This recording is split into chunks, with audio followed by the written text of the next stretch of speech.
ഈശോ മിശിഹായ്ക്ക് സ്തുതിയായിരിക്കട്ടെ.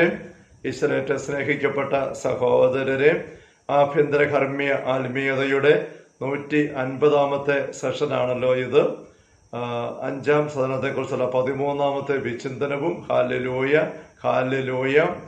5ാം സദനത്തെക്കുറിച്ചുള്ള 4 അധ്യായങ്ങളിൽ 2ാമത്തെ അധ്യായത്തിൻ്റെ 13ാമത്തെ ഖണ്ഡിക നമ്മൾ കഴിഞ്ഞ ദിവസം കാണുകയുണ്ടായി. ദൈവം തൻ്റെ സ്വന്തമായിട്ട് സ്വീകരിക്കുന്ന ആത്മാവിന് പകർന്നു കൊടുക്കുന്ന ഏറ്റവും വലിയൊരു അനുഗ്രഹം തൻ്റെ ദൈവപുത്രൻ ഈ ഭൂമിയിലായിരുന്നപ്പോൾ ആ പുത്രനുണ്ടായിരുന്ന അനുഭവം തന്നെയാണ്. എന്താണ് ആ അനുഭവം? ഒരു വശത്ത് പിതാവിൻ്റെ പക്കലായിരിക്കുവാനുള്ള വലിയ ആഗ്രഹം, ഈ ഭൂമിയിൽ നിന്നും വിട്ട് സ്വർഗത്തിൻ്റെ ദൈവത്തോടു കൂടെ പിതാവിൻ്റെ കൂടെ ആയിരിക്കുക എന്നുള്ള വലിയ തീവ്രമായ ആഗ്രഹം. മറുവശത്ത് എല്ലാവരും ആ അനുഭവത്തിലേക്ക് കടന്നു വരാനുള്ള വലിയ തീക്ഷ്ണത.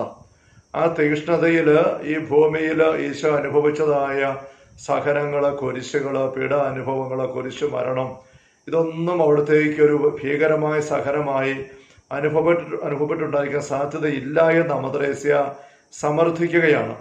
അപ്പോൾ നമ്മൾ 5ാം സദനത്തിൽ ദൈവ സാന്നിധ്യം കൊണ്ട് നിറഞ്ഞു വരുമ്പോൾ ആ ആത്മാവിൽ ദൈവം തൻ്റെ ഉള്ളിൻ്റെ അനുഭവം, ഈശോയുടെ ഉള്ളിൻ്റെ അനുഭവം പകർന്നു തരും.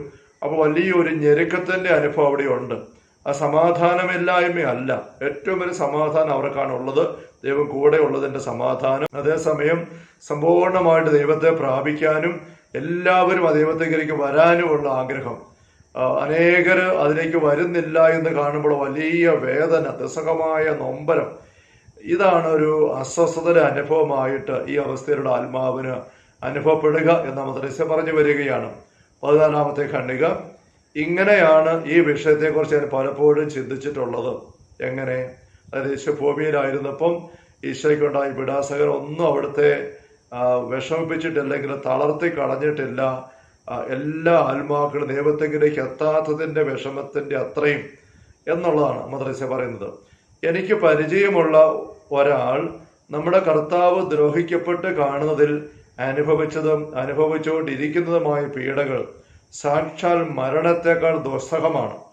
എനിക്ക് പരിചയമുള്ള ഒരാൾ എന്ന അമ്മത്രേസ്യ പറയുന്നത്, പ്രസാദകർ പറയുന്നുണ്ട്, അത് അമ്മത്രേസ്യയുടെ സ്വന്തം അനുഭവമാണ്. പരിചയമുള്ള ആൾ അമ്മത്രേസ്യ തന്നെയാണ്. അമ്മത്രേസ്യയുടെ ഏറ്റവും വലിയ നൊമ്പരവും വേദനയെന്ന് പറയുന്ന അമ്മത്രേസ്യ പറയുകയാണ്, കർത്താവ് ദ്രോഹിക്കപ്പെട്ട് കാണുന്നതിൽ അനുഭവിച്ചതും അനുഭവിച്ചുകൊണ്ടിരിക്കുന്നതുമായ പീഡകളാണ്. അത് സാക്ഷാൽ മരണത്തെക്കാൾ ദുസ്സഹമാണെന്ന് പറയുകയാണ്.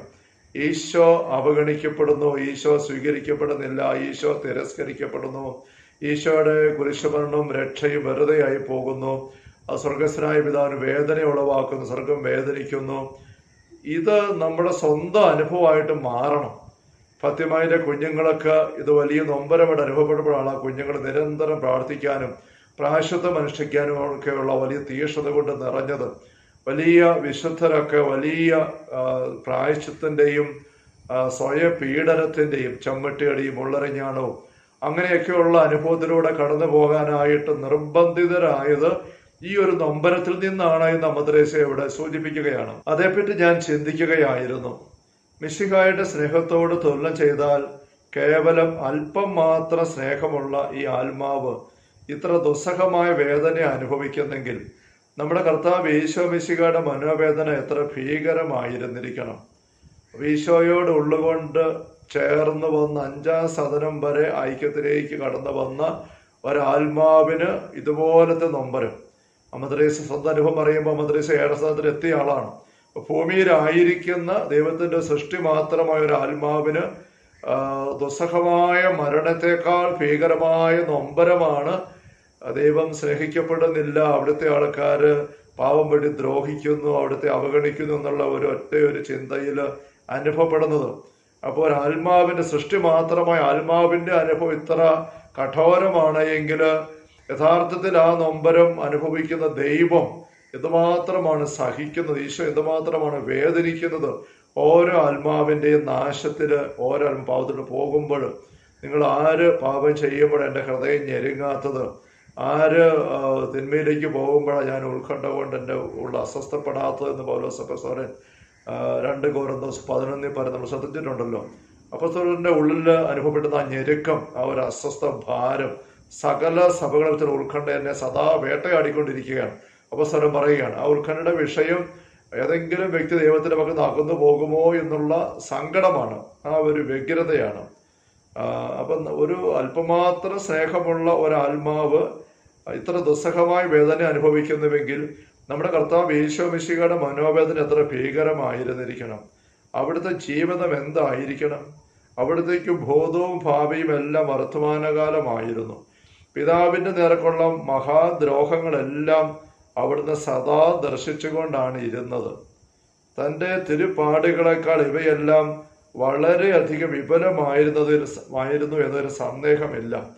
അപ്പൊ നമ്മൾ പലപ്പോഴും ഈശോയുടെ പീഡാസഹനത്തെക്കുറിച്ച്, കുരിശിന്റെ വഴിയെ ഓർ ചമ്മട്ടി അടി ആണി തറിച്ചത്, കുരിശ് തറച്ചത്, ഇതെല്ലാം ഓർത്ത് നമ്മൾ വിഷമിക്കുകയും സങ്കടപ്പെടുകയും ആകുലപ്പെടുകയും ഒക്കെ ചെയ്യുമ്പോൾ അതിനൊക്കെ അപ്പുറമുള്ള ഒരു വേദന തമ്പുരാന്റെ മുമ്പിൽ ഈശോയുടെ ഉള്ളിലുണ്ടായിരുന്നു എന്ന് ഭൂമിയിലായിരുന്നപ്പോൾ അതിനപ്പുറം ഓരോ നിമിഷവും ഈശോയുടെ ഉള്ളില് സ്വർഗത്തില് ഈ ഒരു നൊമ്പർ അനുഭവപ്പെട്ടുകൊണ്ടിരിക്കുകയാണ്. അത് നമുക്ക് തിരിയുന്ന പോലുമില്ല. അത് അമത ചൂണ്ടിക്കാണിക്കാനായിട്ട് നോക്കുകയാണ്. തന്റെ തിരുപ്പാടുകളെക്കാൾ ഇവയെല്ലാം വളരെയധികം വിപുലമായിരുന്നു എന്നൊരു സന്ദേഹമില്ല. എന്തുകൊണ്ടെന്നാൽ അവിടെ തന്റെ പീഡകളുടെ എല്ലാം പരിണാമം അവിടത്തേക്ക് ദൃശ്യമായിരുന്നു. ഈ കുരിശിന്റെ വഴിയിലായിരിക്കുമ്പം ആ പീഡാസഹനം ആരംഭിക്കുന്നു. പെസഹരാത്രിയിൽ ദുഃഖവെള്ളിയാഴ്ച അതിൻ്റെ ഓരോ ഘട്ടങ്ങള്. ദുഃഖവെള്ളിയാഴ്ച ഉച്ച കഴിഞ്ഞ് 3 മണിക്ക് അവിടുന്ന് മരിക്കുന്നു. അതുവരെയുള്ള ആ ഒരു കുറേ മണിക്കൂറുകളുടെ ഭീകരമായ സഹനം, അതിനെല്ലാം ഒരു പരിണാമമുണ്ട്, ഒരു അന്ത്യമുണ്ട്, ഒരു തീരുമാനമുണ്ട്. തീരും കുറച്ച് കഴിയുമ്പോൾ ആ കാഴ്ചയും തൻ്റെ മരണത്താൽ നമ്മുടെ ഉദ്ധാരണകർമ്മം നിർവഹിക്കുകയും അത്രമാത്രം സഹനത്താൽ പിതാവിന്റെ നേർക്കുള്ള സ്നേഹം പ്രകാശിപ്പിക്കുകയും ചെയ്തുവെന്ന സംതൃപ്തിയും അവിടത്തേക്ക് ആശ്വാസകരമായിരുന്നു. ആ സഹനം മുഴുവൻ തീരും, അത് കഴിഞ്ഞത് ആ 3-ാം ദിവസം ഉത്ഥാനം ചെയ്യും മഹത്വത്തോടുകൂടെ. അത് ഈശോയ്ക്ക് അറിയാമായിരുന്നു. ആ ഒരു ബോധ്യം അവിടത്തേക്ക് ഒരു ആശ്വാസം പകർന്നു. രക്ഷ നേടുന്നൊരു സംതൃപ്തി അവിടെയുണ്ട്. തീവ്രമായ സ്നേഹനിമിത്തം തപക്രിയകൾ ലഘുവായി തോന്നുക, അവ അധികം ചെയ്യാൻ ഉത്സാഹം ഉണ്ടാവുക, ചെയ്യുന്നതെല്ലാം നിസ്സാരമെന്ന് ഗണിക്കുക എന്നിവ നമ്മുടെ ഇടയിൽ തന്നെ സാധാരണമാണല്ലോ. നമ്മ പറയുകയാണ്. ജോൺ മരി വിയാനിച്ചിനെ കുറിച്ചൊക്കെ നമ്മൾ പലപ്പോഴും ചിന്തിച്ചിട്ടുണ്ട്. ചമ്മട്ടി അടികൊണ്ട് തന്റെ ശരീരം ഇങ്ങനെ രക്തം ഒഴുകാൻ മാത്രം രാത്രിയിൽ ദീർഘസമയം 1 മണിക്കൂർ അതിലധികം സമയം ഈ ചമ്മട്ടി അടിച്ച് ശരീരം ഇങ്ങനെ കീറിപ്പറിച്ച് ഓരോ ഒഴുകുന്ന അവസ്ഥയിൽ അങ്ങനെ മുള്ളറിഞ്ഞാണ് ധരിച്ച ശരീരത്തിനുള്ളിലേക്ക് ആഴ്ന്നു പോകുന്ന അനുഭവമായിട്ട് മറിയം ത്രേസ്യായും ഒക്കെ നടന്നതിനെ കുറിച്ച് നമുക്ക് കൃത്യമായിട്ട് രേഖകളുണ്ട്. അവരെല്ലാ വിശ്വത്തിലും അങ്ങനെ വലിയ, നമുക്കിന്ന് ഭ്രാന്തൻ ആശയമാണ്, നിഷേധാത്മകമാണ്, അനാരോഗ്യകരമാണെന്ന് തോന്നുന്ന രീതിയിലുള്ള പ്രായശ്ചിത്ത കർമ്മങ്ങളും മുള്ളറിഞ്ഞാണ് ചമ്മട്ടിയടിയും ഉപവാസം ഒക്കെ ആയിട്ട് നടന്നവരാണ്.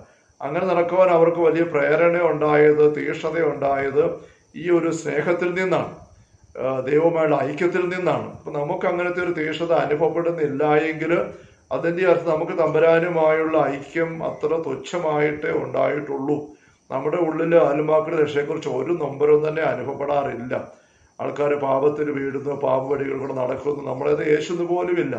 എന്ന് മാത്രമല്ല, അങ്ങനെ പാപത്തിന്റെ വഴിയെ പോകുന്ന ആൾക്കാരെ കാണുമ്പോൾ നമുക്കൊരു പുച്ഛമാണ്, നിന്ദയാണ്, പരിഹാസമാണ്, കമന്റുകളാണ്. നമ്മൾ അവരെ വിധിക്കുന്നു, വിലയിരുത്തുന്നു, പരിഹസിക്കുന്നു. ഇതുകൂട്ടൊക്കെ എങ്ങനെ വൃത്തികേട് കാണിക്കാൻ പറ്റും, അങ്ങനെയൊക്കെ ചിന്തിച്ചുകൊണ്ട് നമ്മൾ തീരുകയാണ്. അതിനപ്പുറം ആ ഓരോ പാപവും വഴി ആ ഒരു ആത്മാവ് നാശത്തിലേക്ക് പോകുന്നതിന് സ്വർഗം വേദനിക്കുന്നത്, ആ ഒരു ആത്മാവിന്റെ ഈ ഒരു വ്യക്തിയുടെ തിന്മയുടെ വഴി മറ്റു വ്യക്തികൾ പാപത്തിലേക്ക് പോകാൻ ഇടവരുന്നത്, ഈശ്വര രക്ഷാകര സംഭവത്തിന്റെ ഫലം അനുഭവിക്കാതെ പോകുന്നത്, ഇതൊക്കെ സ്വർഗത്തെ എന്തുമാത്രം വേദനിപ്പിക്കുന്നു എന്നുള്ളത് നമുക്കൊരു വിഷയമേ ആയിട്ടില്ല. അപ്പൊ അങ്ങനത്തെ ഒരു വശം ചിന്തിക്കുമ്പോൾ നമ്മൾ തിരിച്ചറിയുകയാണ്. ചില കാര്യങ്ങളൊക്കെ നമ്മുടെ മദ്രസ പറയുന്നത് ശ്രദ്ധിക്കുമ്പോൾ നമ്മൾ 4-ാം സദനത്തിൽ എത്തിയവരാണെന്നോ 5-ാം സദനത്തിൽ കുറച്ച് കയറിയവരാണെന്നൊക്കെ ചിലപ്പോൾ തോന്നിയിട്ടുണ്ടെങ്കിൽ പോലും ഈ ഒരു ദൈവത്തിന്റെ ഉള്ളുമായിട്ട് നമ്മുടെ ഉള്ളിൽ ചേർന്നിട്ടില്ല എന്നുള്ളത് ഈ തീക്ഷ്ണതയില്ലായ്മയിലൂടെ നമുക്ക് വ്യക്തമാകുമ്പോൾ നമുക്ക് തിരിച്ചറിയേണ്ടതായിട്ടുണ്ട്, ഇവിടെ അംഗീകരിക്കേണ്ടതായിട്ടുണ്ട്. ഇവിടെ മദ്രസ പറയാണ്, ഈ ഒരു അനുഭവത്തിലേക്ക് വന്ന ഒരു ആത്മാവിന് അനുഭവപ്പെടാൻ പോകുന്നത് തീവ്രമായ സ്നേഹനിമിത്തം തപക്രിയകൾ ലഘുവായിട്ട് തോന്നുക. എത്ര വലിയ തപക്രിയ ചെയ്താലും അതൊന്നും ആയില്ലെന്ന് തോന്നുകയാണ്. അപ്പൊ അധികം ചെയ്യാൻ ഉത്സാഹമുണ്ടാവും. ഇവിടെ പ്രായശ്ചിത്തം അനുഷ്ഠിക്കണം, ത്യാഗം അനുഷ്ഠിക്കണം, ചെയ്യുന്നതെല്ലാം നിസ്സാരമാണെന്ന് പരിഗണിക്കുക എന്നിവ അത് നമ്മുടെ അടുത്ത് തന്നെ സാധാരണ ഉള്ളത് മദ്രസ പറയുകയാണ്. മദ്രസയ്ക്ക് ചുറ്റുമുള്ള ആൾക്കാരിൽ അങ്ങനത്തെ ഒരു രീതി ഉണ്ടായിരുന്നിരിക്കണം മദ്രസ കാണുന്നുണ്ട്. പക്ഷെ നമ്മുടെയൊക്കെ ജീവിതത്തിൽ ഇന്നത്തെ കാലഘട്ടത്തിൽ തപശ്ചര്യം പ്രായശ്ചിത്വം ഒക്കെ തീരെ ആർക്കും വേണ്ടാത്ത കാര്യങ്ങളായിട്ട്, ഒട്ടും പ്രോത്സാഹിപ്പിക്കുന്നില്ലാത്ത കാര്യങ്ങളായിട്ട് മാറിയിരിക്കുകയാണ്. നമ്മുടെ ഏറ്റവും വലിയ പ്രായശ്ചിത്വം എന്നൊക്കെ പറഞ്ഞാൽ കൈ വിരിച്ച് പിടിക്കുന്നതോ മുട്ടുപൊത്തി നിൽക്കുന്നതോ ഇച്ചിരി നോയമ്പെടുക്കുന്നതോ ആഴ്ചയിൽ ഒരു നേരം എടുക്കുന്നതോ അതുകൊണ്ടൊക്കെ തീർന്നു പോവുകയാണ്. അപ്പം നമ്മുടെ അടുത്ത് ഇത്രയും കാര്യങ്ങൾ സാധാരണമാണ്. അപ്പോൾ പിതാവിന്റെ നേർക്കുള്ള അനുസരണവും സഹോദരങ്ങളോടുള്ള സ്നേഹവും എത്രയും സമ്പൂർണമായി പ്രകാശിപ്പിക്കുവാൻ തനിക്ക് സാധിച്ചതിൽ മിശിഹായ്ക്കുള്ള ചാരിതാർത്ഥ്യം എന്തുമാത്രം ആയിരുന്നിരിക്കണം. ഈശ്വര ഭൂമിയിലെ സഹനത്തിന്റെ അനുഭവത്തെക്കുറിച്ച് മദ്രസ പറയുകയാണ്. ദൈവേഷ്ടം നിറവേറ്റുവാൻ വേണ്ടി സഹിക്കുന്നതിൽ നിന്ന് ഉത്ഭവമാകുന്ന ആനന്ദം എത്ര മഹത്വമോ. തമ്പുരാന്റെ ഇഷ്ടം നിറവേറ്റുവാൻ വേണ്ടി, അവിടുത്തെ ഇഷ്ടം എന്താണ്? ഒരു വ്യക്തി പോലും നശിച്ചു പോകാതെ എല്ലാവരും നിത്യജീവൻ പ്രാപിക്കണമെന്നുള്ളതാണ്. അങ്ങനെ ഒരു അനുഭവത്തിലേക്ക് ഓരോ വ്യക്തിയും കടന്നു വരാൻ വേണ്ടിയിട്ട് അധ്വാനിക്കുക, ത്യാഗമെടുക്കുക, പ്രാർത്ഥിക്കുക, പരിശ്രമിക്കുക, അത് എത്രയോ മഹത്വമാണ്. അതിലൊരു ആനന്ദമുണ്ട്. എന്നാൽ ദൈവമഹത്വത്തിന് എതിരായി ചെയ്യപ്പെടുന്ന എണ്ണമില്ലാത്ത ദ്രോഹങ്ങളുടെയും നരകത്തിൽ വീഴുന്ന നിസ്സംഖ്യം ആത്മാക്കളുടെയും അനിശ്ചിതമായ ദർശനം അവിടത്തേക്ക് എത്ര ദുസ്സഹമായിരുന്നിരിക്കണമെന്നത്ര ഞാൻ ചിന്തിക്കുന്നത്.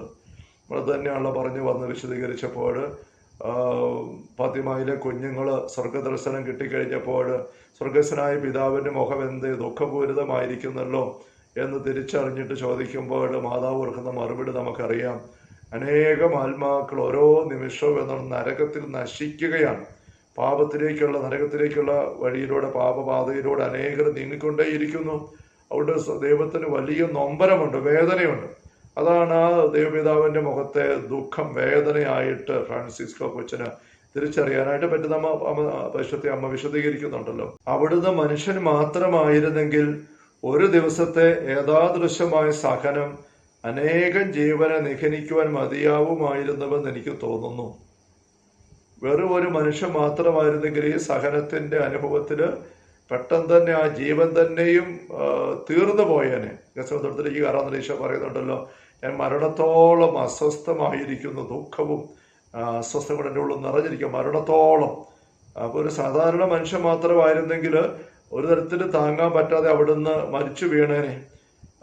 അങ്ങനെ വീണ്ടും ഒന്ന് മരിച്ചു വീണ് വീണ്ടും എണീറ്റ് ജീവൻ പ്രാവശ്യം എണീറ്റിട്ട് പിന്നെയും ആ വേദന കൊണ്ട് മരിച്ച് പിന്നീട് അങ്ങനെ അനേകം പ്രാവശ്യം മരിക്കാൻ മാത്രമുള്ള വേദന അതുവഴിയായിട്ട് ഉണ്ടാകുന്നുണ്ട്. മദ്രസ പറയുകയാണ്, ഒരു ദിവസത്തെ ഏതാദൃശമായ സഹനം അനേകം ജീവനെ നിഹനിക്കാൻ മതിയാവുമായിരുന്നു എനിക്ക് തോന്നുന്നു. അപ്പോൾ ഒരു ജീവൻ മാത്രം അവയ്ക്കെല്ലാം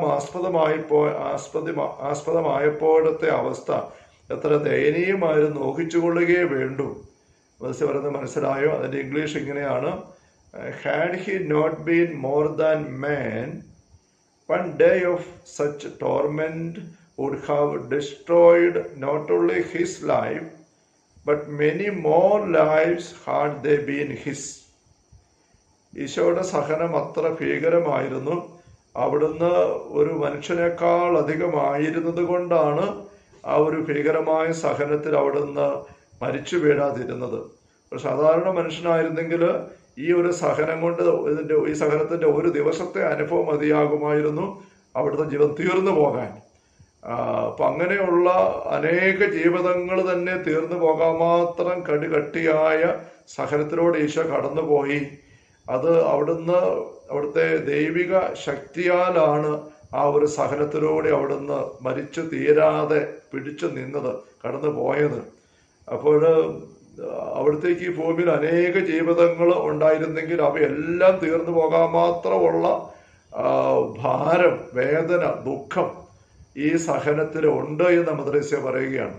അപ്പോൾ അങ്ങനെ അനേക മനുഷ്യ ജീവിതങ്ങളെ നിമിഷങ്ങൾക്കുള്ളിൽ തീർത്ത് കളയാൻ മാത്രം, അല്ലെ ഹൃദയം തകർന്ന് കുഴഞ്ഞു വീണ ആളുകൾ ചത്തു വീഴാൻ മാത്രമുള്ള സഹനമാണ് ഈശോ തൻ്റെ ഭൂമിയിലെ ജീവിതകാലത്ത് അനുഭവിച്ചു കൊണ്ടേ ഇരുന്നതെന്ന് പറയുമ്പോൾ ഈശോയുടെ സഹനം എത്രയോ അധികമായിരുന്നു എന്ന് നമ്മൾ തിരിച്ചറിയണമെന്ന് മദ്രസ പറയുന്നത്. അപ്പം ഇങ്ങനെയുള്ളൊരു അനുഭവമാണ് ഈശോയുടെ സ്വന്തമായിട്ടുള്ളത്, ആത്മാക്കളുടെ രക്ഷയെപ്രതിയുള്ള നൊമ്പരം. ഈ ഒരു നൊമ്പരം നമ്മുടെ ഉള്ളിലേക്ക് പകർന്നു കിട്ടുക നമ്മുടെ നിരന്തര ഒരു അനുഭവമായി തീരും. നമ്മൾ ഈ പട്ടുനൂൽപ്പുഴു ചിത്രഗർഭം പോലെ ആയി കഴിയുമ്പോൾ ഇരിക്കപ്പുറതി ഇല്ലാതെ പറക്കാനായിട്ട് നോക്കുന്ന അവസ്ഥയിൽ ഒരാത്മാവിനുണ്ടാകുന്ന അനുഭവത്തിൻ്റെ ഒരു തലം മദ്രസ അങ്ങനെ വിശദീകരിക്കുകയാണ്. അതുകൊണ്ട് 2-ാമത്തെ അധ്യായം പൂർണ്ണമാവുകയാണ്. Hallelujah, hallelujah. കർത്താവ് ഈശോ മിശിഹായുടെ സമൃദ്ധമായ കൃപയും അനുഗ്രഹങ്ങളും പിതാവായ ദൈവത്തിൻ്റെ അവർണ്ണനീയമായ സ്നേഹവും പരിശുദ്ധാത്മാവായ ദൈവത്തിൻ്റെ നിരന്തരമായ സാന്നിധ്യ സഹവാസ സ്നേഹമുള്ള സഹോദരങ്ങളെ നാം ഓരോരുത്തരോടും കൂടെ എല്ലാവരുടെ കൂടെ ഉണ്ടായിരിക്കട്ടെ, ഇപ്പോഴും എപ്പോഴും എന്നേക്കും. ആമേൻ. ഈശോ മിശിഹായ്ക്ക് സ്തുതിയായിരിക്കട്ടെ.